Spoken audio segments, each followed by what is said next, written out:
BRS ప్రభుత్వం 10 సంవత్సరాలు పాలించిందన్న సంగతి మర్చిపోయి బీఆర్ఎస్ పార్టీగా ఇవాళ పదే పదే కాంగ్రెస్ పైన ఆరోపణలు చేయడం మానుకోకపోతే తగిన బుద్ధి చెప్పే పరిస్థితి ఏర్పడుతుంది.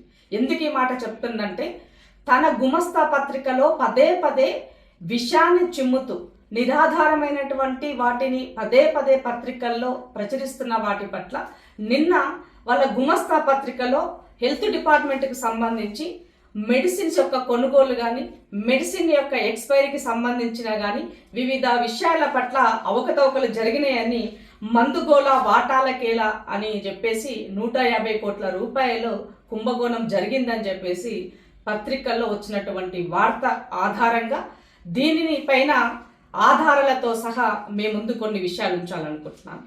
ముఖ్యంగా బీఆర్ఎస్ హయాంలో జరిగినటువంటి దానికి కాగే రిపోర్ట్ ఇచ్చింది.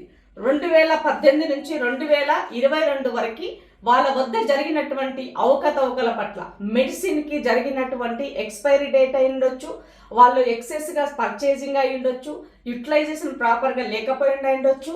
వీటన్ని విషయాల పట్ల కూడా కాగ్ రిపోర్ట్ చేసిన దానికి ఇది ఆధారం. కాగే ఆ రోజు 390 కోట్ల రూపాయలు ఈ దానిపైన మందుల కొనుగోలు విషయంలో మందుల పట్ల జరిగినటువంటి దాన్ని కాగ్ నివేదిక ఇచ్చినటువంటి రిపోర్టు.